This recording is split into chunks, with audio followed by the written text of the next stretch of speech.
Hi friends, in this video, I would like to share with you some important insights about the UPSC IAS examination interview, also called the personality test. I also wish to give some important guidelines that candidates should follow for the interview. Now, most candidates, they are not aware what this personality test actually is.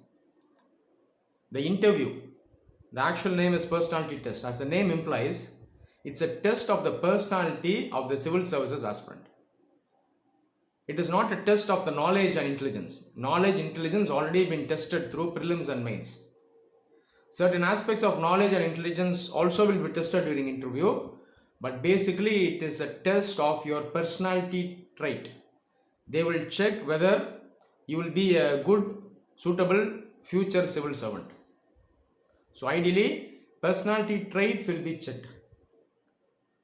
Basically, an aspirant is expected to have a strong mental caliber. So mentally he or she should be strong. Mental alertness should be there. Clear exposition should be there. He or she should take decisions in a neutral, balanced and logical manner. Emotional integrity, intellectual integrity, truthfulness, honesty, this is expected by the board. Apart from that, one should take leadership. One should always think in a positive manner and not in a negative manner. Apart from that, certain knowledge aspects are also required. Generally, a candidate is expected to keep track of important events and happenings within India and around the world. He or she is expected to build his or her own opinion about these events. A civil services aspirant should always think on a pan-Indian basis. India is our country. It doesn't mean that we are going to hate our home state. Our home state, our own region is also a part of India. So this is how an IAS aspirant should think. He or she should think in a positive manner, take leadership, and should arrive at logical decisions. Okay. So basically, these personality traits are expected by the interview board. So first understand what is the demand of the UPSC interview. I have seen many students, what they will do is that, like the prelims and mains examination, they will mug up unnecessary things for the interview. This is entirely wrong. You will end up wasting valuable time and energy. Don't do that mistake. Okay, so ideally you have to develop your personality. So when you prepare for the interview, pay adequate time and attention for developing your personality traits. Then many students, often they will ask me, what questions are asked by the interview board, sir? Many will also try to obtain questions from internet, which are posted by the students who already got selected, and they will try to get ready-made answers from the internet. Don't do this mistake. One cannot predict what questions will be asked by the interview board. I myself attended 3 interviews. The questions asked in all 3 interviews were different, except few questions. So interview itself is subjective in nature. They can ask any question. So be prepared for any question. If you develop your personality, keep yourself ready, you will be able to answer any question. So this should be your mindset. Okay. I would like to advise certain things for you. You can note these down now. First of all, you should be very thorough with your own biodata. Your place of birth, your father's name, your home state, the school in which you studied, the college or university where you studied. In case you have worked, you should have a good amount of knowledge about that field. And regarding your academics also, the degree which you finished, you should have adequate knowledge about that field. Apart from that, you should be well aware of the important issues, problems in your home state and home region. Regarding your home state, you should have basic knowledge, not in-depth knowledge, basic knowledge about the culture, society, economy, and the politics also. In case if your state is ready for election, in the interview, you can expect some questions about the election also. So Be prepared with your biodata. If a question is asked about international relations, a very difficult question, you can say, I don't know, doesn't matter. If a question is asked from your biodata about your family, about your home, about your school, about your hometown, if you are not able to answer, then that will be a problem. So be thorough with your biodata, drill everything. Okay. So please be careful here. They may even ask about the meaning of your name. Okay. So find out the meaning of your name. Right? So you may think that these are all trivial facts, but even these will matter. They will check your commitment here. Right? So biodata, very, very important. No need to obtain lots of facts, figures, data regarding biodata, but you should have basic knowledge regarding the things in your biodata. Okay, so please be very careful here.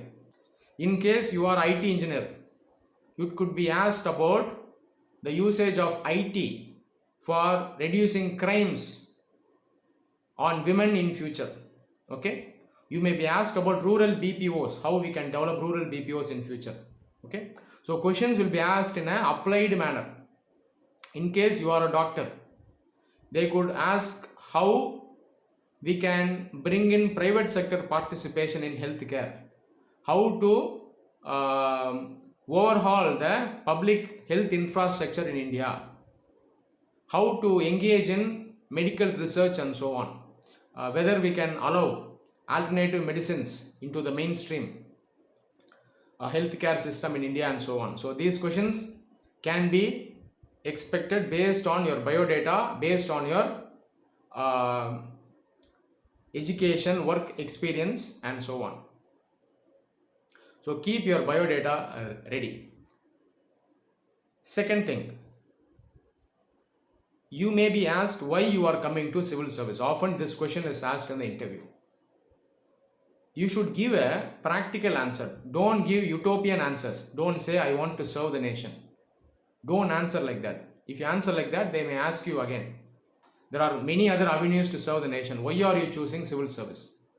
So you should give a practical answer. So you should probably tell that I see civil services as a platform, as a good platform that gives scope and opportunity for serving the nation, where I can bring a change in the lives of millions of people. Okay, I will get recognition. I can develop myself. So like this, you have to give a practical answer. We can get good respect from society. So I see this as a opportunity. So please answer like this.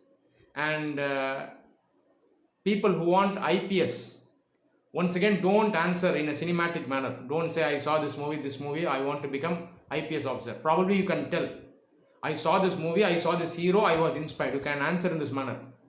But once again, only inspiration should come from movie. Okay, the fake encounter, chasing the gundas, you should not talk all these in the interview. Okay, movie can be inspiration, but once again, you should come into the practical life. Why you are choosing IPS? You should give a proper answer.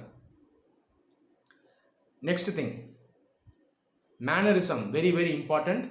When you enter the interview board, maintain an upright posture, stand before the board, give a smile, wish the board members. First, wish the lady member. Even if she is not the chairman, wish the lady member first, then the chairman, then the other male members. Address the board in this manner. Don't sit down. Only when they ask you to sit, thank the chairman and then take the seat. Okay? Maintain eye-to-eye contact. Don't pose a very serious face. At the same time, don't smile and laugh often. Okay? So maintain a smile. Okay? It should be a gentle smile. It should not be a ever smiling face. Okay? You should try to convey before the board that you are a committed person and you are a serious person. Okay? You should not answer in a casual manner and don't look down. Never look down. It is a bad attitude. It is a bad manner. Even if you are not able to answer a question, ask some amount of time from the chairman. Take time, but once again, maintain eye contact. Don't look down. Okay? So these manners will have to be maintained before the board. Okay. In case if you are not able to answer something, be honest, be truthful, say I don't know sir, I don't know ma'am, I am not aware of this. Okay, don't try to manage, don't try to prove your intelligence and genius before the board. Okay, your genius intelligence doesn't matter. Even if you don't say the answer, if you accept that you don't know about that, they will appreciate your honesty, they will give good marks. In case the members or the chairman are correcting you, rectifying you, accept it. Okay, don't show your arrogance, accept it, say thank you sir, thank you ma'am, answer in this manner. Don't interrupt any member, allow them to finish fully, then start answering. Okay, after the interview is over, say thank you, thank all the members. Once again, thank the lady member first, then leave the room, don't look back. Okay, okay, leave the room. This is how you have to maintain manners in the board. Okay. Next thing, regarding hobbies. Once again, there is a great deal of myth, rumor, misinformation, disinformation everywhere on the internet. Some people often will say, try to put unique hobbies. They will ask questions from the hobby, so you can get good marks with the hobby itself. This is completely nonsense. Often it will prove detrimental. Many students, they will put 5-6 hobbies. They will be very intelligent, they will be genius, but it doesn't matter. I always suggest students to put the hobby only if they have really honestly done that activity. Otherwise, don't put a hobby. At the max, put 2 to 3 hobbies and not more than that. If you have only one hobby, put that hobby. So number doesn't matter.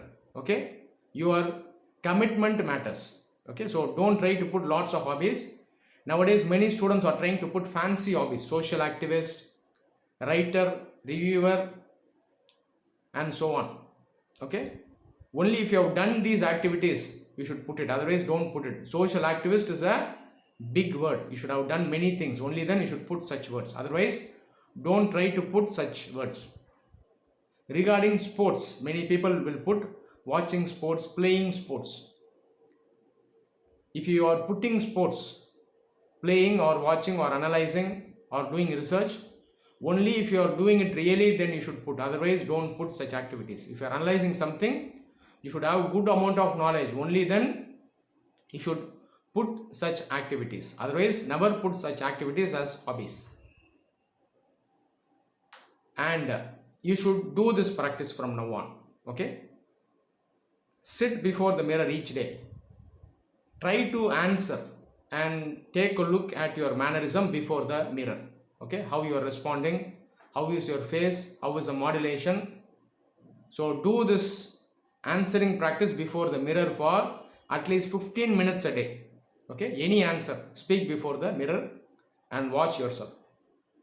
You can video record also using your phone and then have a look. Second thing, please buy 4 to 5 notebooks. Based on your biodata, start writing questions, the expected questions at the board. Don't try to copy from the internet. Don't try to copy another person. Even if you have got first rank, don't try to copy. So you have to write your own questions based on your biodata and based on the present situation in India and around the world, based on the recent events. Once again, write the questions. Form bills. India-China relationship, border issue, Pakistan issue, India-America friendship, S-400 missiles, disinvestment of the government firms, okay, inflation, unemployment. So whatever is relevant in India, list all these. You have to write around 300 to 400 questions, including miscellaneous issues also. Regarding hobbies, you have to write. Regarding Indian sports, you have to write. Okay, so whatever hits your mind, try to write it down and try to write the answer also. Okay, answer, you should not try to dump facts and figures. Try to showcase your overall personality along with knowledge. Try to answer in this manner. Okay, you can also expect situation based questions at the interview. I have already uploaded some mock situation based analysis. You can have a look at these videos. When it comes to these questions also, situation based questions, once again you should answer in a logical manner. Don't answer in a naive emotional manner. Take good decisions, neutral manner, balanced manner. You should take decisions. For example, they may ask you, you are posted as an IPS officer in a Naxal affected area. The Naxals have rounded up a village. Whether you will go for encounter, whether you will go for offense, or whether you will go for negotiations. So these types of questions, situation based questions, may be asked by the interview board. Okay. Some questions may look as if though they are trying to corner you, but you have to be cool even with regard to these questions. Be cool. They will test your personality here also. So don't panic. Sometimes they may ask you, why should I select you? What do you think? Why do you think you are fit for civil service? Are you a special person? Why should I select you? Even these questions can be asked.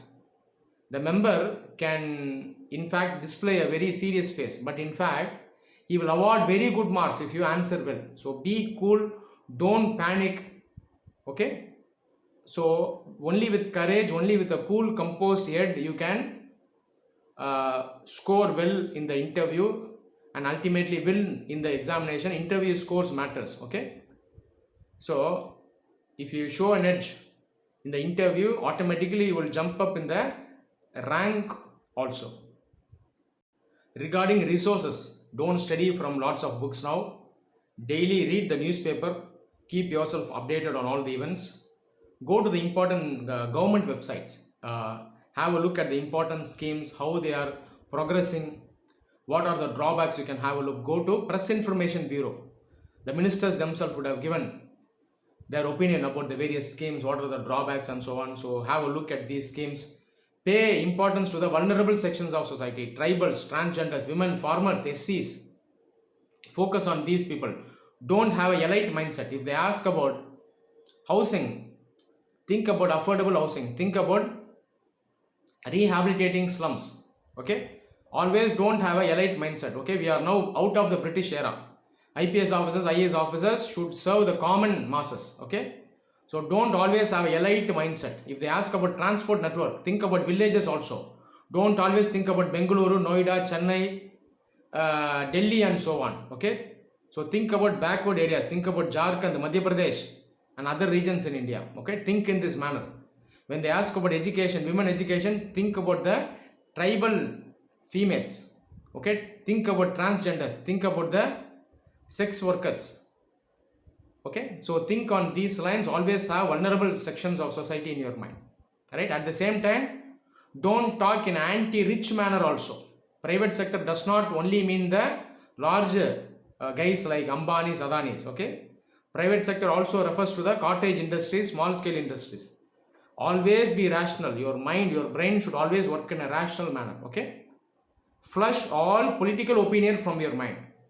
Okay. Whatever has been told by your family, your friends, your favorite cinema hero, everything has to be flushed out of your mind. You should respect yourself. Already you are having adequate knowledge. So based on this knowledge, try to develop your knowledge further, especially develop your personality. I hope this video has been helpful to you. I wish you all the very best. Thank you.